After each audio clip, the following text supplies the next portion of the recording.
But the reason I was quite interested to come along and talk about this today is because I think many people maybe feel happiness when they're younger and then find it harder to kind of maintain that. I think for me it was a little bit flipped on the other way, because when I was 26, I lost my sister to cancer. She was 32 after like a really short illness, and I think I spent the next probably almost 15-20 years kind of trying to recover from that, and grieving for her, and just feeling really kind of angry with the world, and feeling really worried that I was going to get unwell and everybody around me was going to get unwell.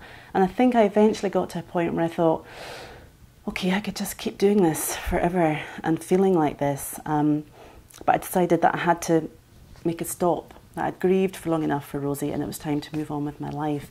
And I made a conscious decision to try and find some joy in things again. And I think what I found is interesting is that once you make that decision to start finding joy in things, it becomes easier as you go on and do it.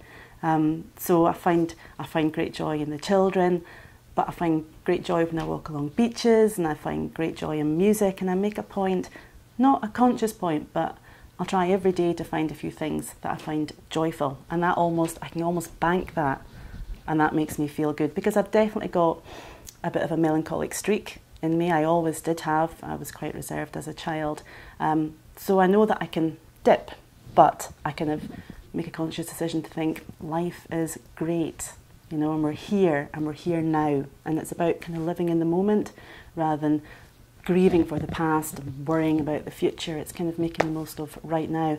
And there's a musician called Wilco Johnson. I don't know whether you've heard of him or not. He's a guitarist in a band called Blues and Trouble. And he did a brilliant radio interview, I think it was last year. He was diagnosed with terminal cancer, and he said, I spent decades being miserable and pessimistic, and now that I realise I'm dying, I think the world is such a sublime, wonderful place. And I thought, that is so powerful, you know, that he took, and he was in his 60s at that point, and only then did he really realise how wonderful life is. So I think that really helped me on my journey as well, because I've been through some difficult times, and yet I feel possibly happier now than I ever have. So that's me.